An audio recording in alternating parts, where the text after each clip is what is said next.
ব্ৰহ্মা দুৰ্গা আদি দেৱতাসকলক শ্ৰেষ্ঠ বুলি ভাবে, কিন্তু সেয়া সত্য নহয়।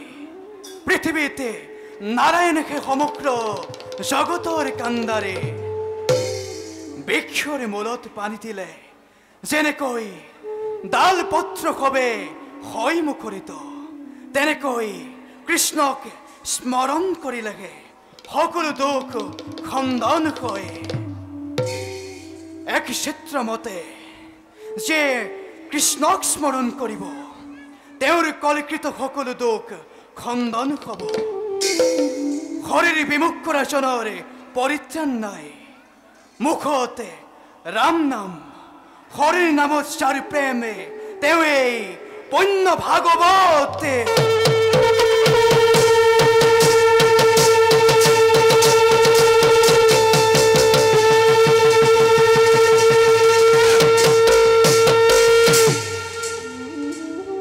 গুৰুদেৱ, ৰাজন, মায়া মোহত আবদ্ধ থাকি মনুষ্যই কিদৰে মুক্তি পাব?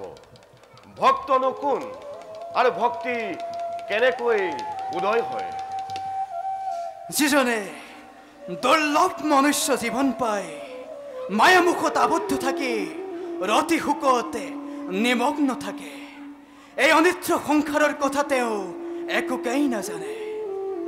যি কৰ্ম মন আৰু বাক্যৰ দ্বাৰা পৰিমাৰ্জিত সেয়াই ভক্ত। ৰাজন, ভক্ত চাৰিবিধ: আৰ্ত, অমানি, জিজাখু আৰু জ্ঞানী। জ্ঞানীজনে ঈশ্বৰক আৰাধনা কৰি তেওঁৰেই ভজনা কৰে, আৰু সেয়াই হৈছে ভক্তি। হে গুৰু, ৰাজন, আপোনাৰ অনুগ্ৰহত কিছু জ্ঞান পাইছো, কিন্তু কি উপায়েৰে চিত্ত সিদ্ধি কৰিব পাৰি? এই দুৰ্ঘোৰ কলিকালত মনুষ্যৰ কি গতি হ'ব? যিহেতু পাপ নষ্ট নহ'লে কৃষ্ণত ভকতি নহয়, তেন্তে কলিত লোক গতি পাব কেনেকৈ? কোনটো ধৰ্ম আৰু কোনটো অধৰ্ম? কলিত ঈশ্বৰৰ গতি কি হ'ব? মোৰ চিত্ত অধীৰ হৈছে গুৰুদেৱ। মোৰ সংশয় আঁতৰ খবৰ কাৰণে সকলো কওক খুৰি। ৰাজন, কলিত অধৰ্মই ভৰি পৰিব। ব্ৰাহ্মণ, ক্ষত্ৰিয়, বৈশ্য এই তিনি জাতিয়ে ভকতিৰ কথা নুশুনিব, আৰু সহজে ধৰ্মই তিনি চৰণ ভাঙি চতুৰ্থ চৰণকো নষ্ট কৰিব। ক্ষুদ্ৰ কৈৱত্যই ভক্তিৰ কথা স্মৰণ কৰিব। নাৰীয়ে পৰপুৰুষলৈ পলাই যাব। পাখণ্ডই বেদ পথ দূষিত কৰি মহাশৰীক মহাজ্ঞান লাভ কৰিব। ৰজাই প্ৰজাক অত্যাচাৰ কৰিব। এমুঠি অন্নৰ বাবে প্ৰজাই হাহাকাৰ কৰিব। ৰজাই প্ৰজাৰ কৰ নিষেধ কৰিব। আমাৰ হৃদয়ত আছে শব্দ আৱৰণ। ৰাজন, তাতে বহি আছে নাৰায়ণ। গুৰু, আমাৰ দেশত যদি ইন্দ্ৰিয়ৰে ভৰা, তেন্তে ভগৱানৰ স্থিতি কি? ৰাজন, আমাৰ শৰীৰত ইৰা, পিংগলা আৰু সুষম নামৰ তিনিডাল নাৰী আছে। এনে নাৰীৰ য'ত মিলন হৈছে সেয়াই পুণ্য তীৰ্থস্থান। তেন্তে তাতে শিৱ, ব্ৰহ্মা, বিষ্ণু তিনিও বিৰাজমান। তেন্তে ইন্দ্ৰিয়বিলাকৰো কিবা ৰূপ আছে নেকি? শুনা ৰাজন, বাহুৰ সমষ্টি দেৱগুণ, কৰ্ণদয় দক্ষু দিশে, নাকে অশ্বিনী কুমাৰ, নয়নে তৰ্পণ, ভূযুগল ব্ৰহ্মপদ, দন্তই সম, হাস্যই মায়াতি ইন্দ্ৰিয় কোণ, দেশত আছে বৃষৰ আকাৰ। হে গুৰুজন, ৰাজন, আপোনাৰ সান্নিধ্যত মোৰ মনৰ মল দূৰ হৈ অন্ধকাৰ নাইকিয়া হ'ল। জ্ঞানং পরম গুহং মে হ্যত বিজ্ঞান সমন্বিতং যাবানাহং তথা গয়া গদিতং ময়া ইয়াবানাহং যথভাবু রূপ কুণ কর্মক তথৈ বিজ্ঞান নমস্তুতে সদনু গ্রহাতে হুকমুখে ভাগবত পরীক্ষিতে পাইলা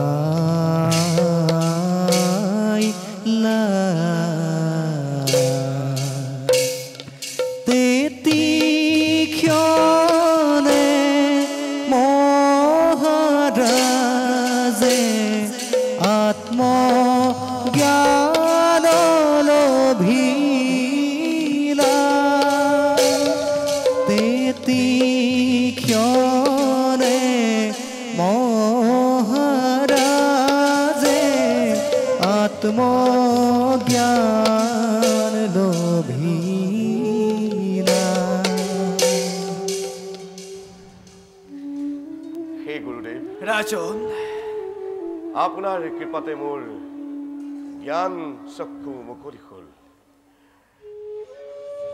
আপোনাৰ প্ৰতি মোৰ দণ্ডবত প্ৰণাম।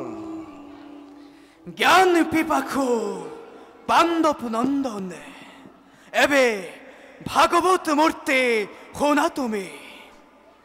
রাজন প্রথম দ্বিতীয় স্কন্ধে শরণ দুতয় তৃতীয় চতুর্থ চার হুয়ে উরুতয় নাভি দেখে পঞ্চমে হস্তকে বৈক্ষস্থল সপ্তমে অষ্টমে স্বর কমল চকল কণ্ঠ দেখে নবমে দশমে চার তুণ্ড একাদশে ললাত দ্বাদশে ভৈল মুন্ড হেন ভাগবত মরুতি মনুকর তোমার ক্ষত্রিক যেন শ্যামল কলেবর। রাজন রাজন মুনিগণ, এই মহাভাগবতরে এই মহাজ্ঞানময় তোমাক প্রদানিল। এই জ্ঞানের বলতে তুমিও তরিলা আর ময়ো ধন্য হলো। রাজন আজির পরা কলিতে মনুষ্যর মুক্তির পথে হুগম হল। হে গুৰুদেৱ, ৰাজন আপোনাৰ কৃপাতে মোৰ অজ্ঞান আঁতৰি জ্ঞান নিষ্ঠা হলো। আপোনাৰ চৰণত পুনৰ এবাৰে মই দণ্ডবত প্ৰণাম। কল্যাণ নমস্তু। ৰাজন মুনিবৰ, এতে তুমি এই গঙ্গাৰ তীৰতে উত্তৰ দিকলৈ মূৰ কৰি মাধৱকে খেদিষ্ঠিত কৰা। ভগৱন্তই তোমাক নিশ্চয় কৰুণা কৰিব। ৰাজন মুনিবৰ, এবে আমি ৰেখিকণৰ সহিতে মাগিছো বিদায়। ভাল মুনিবর। ওম নমো ভগবতে বাসুদেবায়। বাসুদেবায়। ওম নমো ভগবতে বাসুদেবায়। ওম নমো ভগবতে বাসুদেবায়।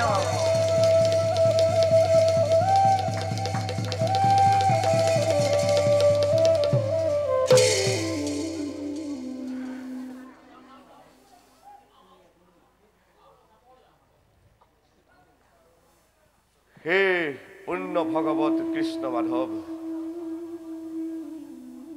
তোমাৰ চৰণত আমাক বিলীন হবলৈ শক্তি দিয়া। আমাৰ গৃধিষ্ঠিত হৈ তোমাৰ চৰণত মোক শৰণ দিয়া প্ৰভু।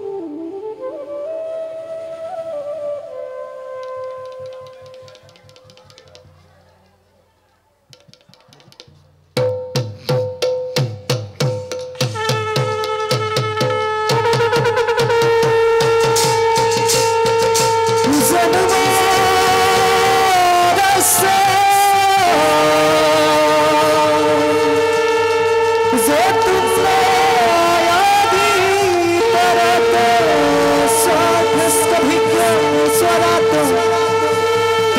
ব্ৰহ্ম হৃদয় অধিকলয়ে মুজন্তি জাত সুৰয় তেজুৱাৰী হৃদয় যথা বিনিময় যাত্ৰা ত্ৰিশ গুণিছ ধৰ্মাসেন সদা নিৰস্ত গুহকং সত্যং পৰা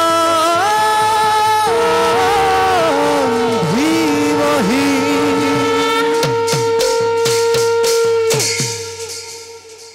ৰাজা পৰীক্ষিত প্ৰভু তুমি ভাগৱতৰ পৰামৰ্শ শুনিলা তোমাৰ প্ৰভু সৰ্বপাপ চূৰ্ণ হ'ল মৃত্যুৰ অজ্ঞান দূৰ কৰা জনম মৰম দেহৰহে কৰ্ম জীৱৰ শৰীৰ গুণ কৰ্ম মনেহে স্বজন কৰে আৰু মনক মায়াই স্বজন কৰে আত্মাৰ কিন্তু জনম মৰম নাই পৰীক্ষিত যিমান পৰমাৰ্থ তত্ত্ব তুমি পালা তাকে মানি চিত্ত থিৰ কৰা তুমি আমাৰ এই অংশ সেয়েহে আমাক সদা হৃদয়ত স্থান দিবা প্ৰভু তোমাৰ আত্মা আজিৰ পৰা আমাতেই বিলীন হৈ পৰিব এই সৃষ্টিৰাজিৰ সৰ্বত্ৰ আমিয়েই বিৰাজমান আমাতেই আদি আমাতেই অন্ত আমিয়েই সৃষ্টি আমিয়েই ধৰ্ম আমিয়েই পূৰ্ণ ব্ৰহ্ম মহা ভাগৱত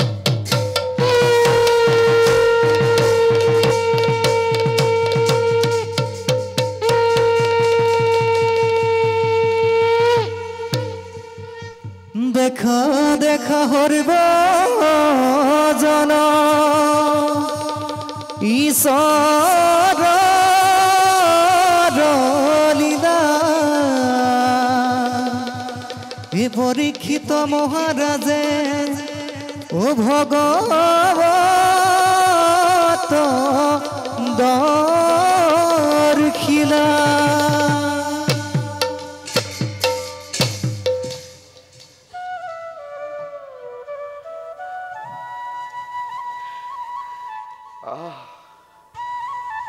কি মনোহৰ কি অপূৰ্ব ৰূপ ভগৱত ৰূপী কৃষ্ণ মাধৱৰ সেই পৰীক্ষিতৰ হৃদয়ত লীলাসী দৰ্শন এতিয়া আৰু মই নকৰো অপেক্ষা গুৰুৰ আদেশ মানি আমিও হওঁ সমাধিত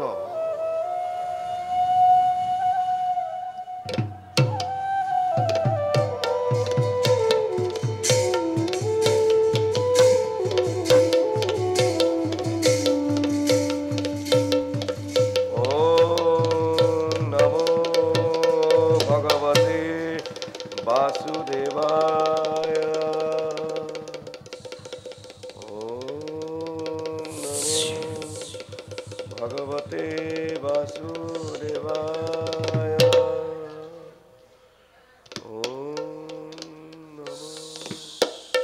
ভগৱতে বাসুদেৱায় বৃদ্ধ বিপ্ৰবেশত উপস্থিত হলোহি এই ভগীৰথীৰ তীৰত হওয়া ৰাজা পৰীক্ষিত ধ্যানত মগ্ন এই সুযোগতেই দংশন কৰি মোৰ প্ৰতিশোধৰ দাবাগ্নি কৰিম শান্ত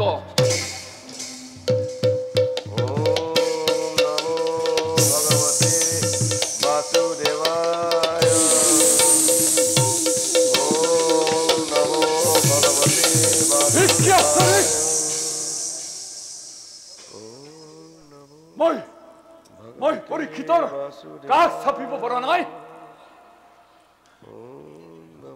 এয়া কেনেকৈ সম্ভৱ হ'ব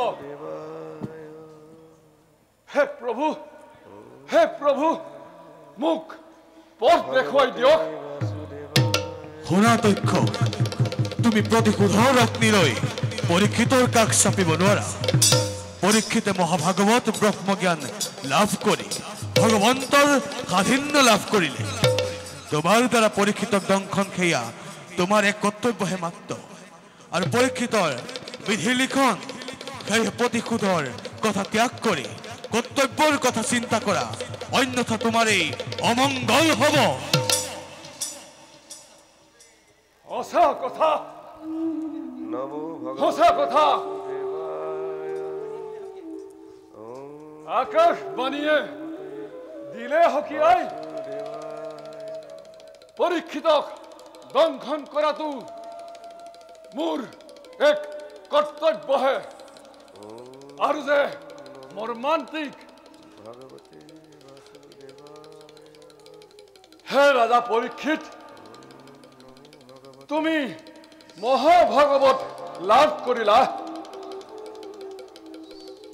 তোমাৰ দৰে এই পুণ্যাত্মাক এই তক্ষকৰ শত কোটি প্ৰণাম ক্ষমা কৰিবা ৰাজন হে প্ৰভু মোৰ সৰ্বদুখ মাৰ্জনা কৰিব মোক মোৰ কৰ্তব্য কৰিবলৈ শক্তি দিয়া প্ৰভু মোক শক্তি দিয়া প্ৰভু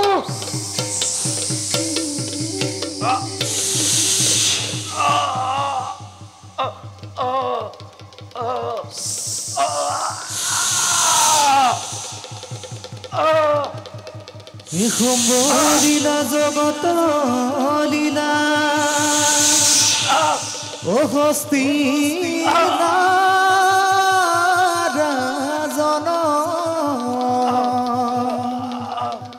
এ তক্ষকে প্ৰতিজ্ঞা পালি কৰিলা দংশন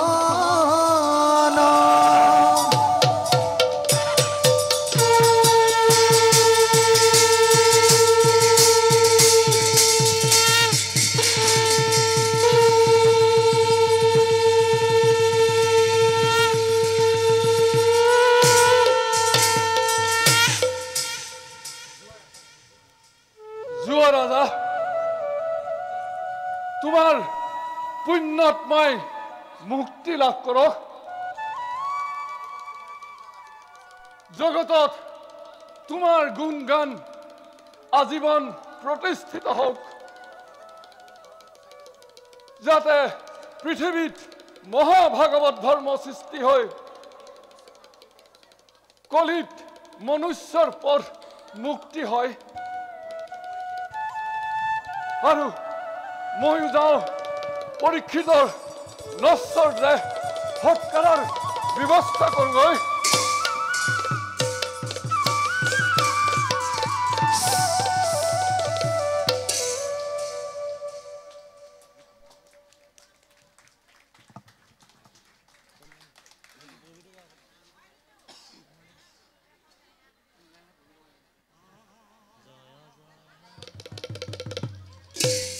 গীতৰাগ কল্যাণ খৰমান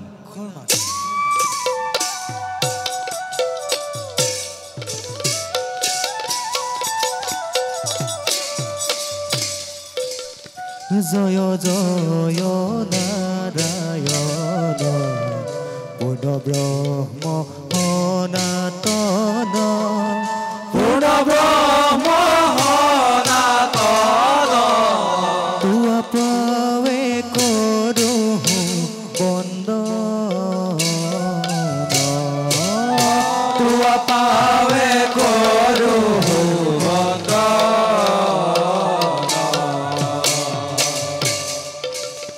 দুষ্ট কদমন কৰি সন্তক পালন কৰা হৰিহে দুষ্ট কদমন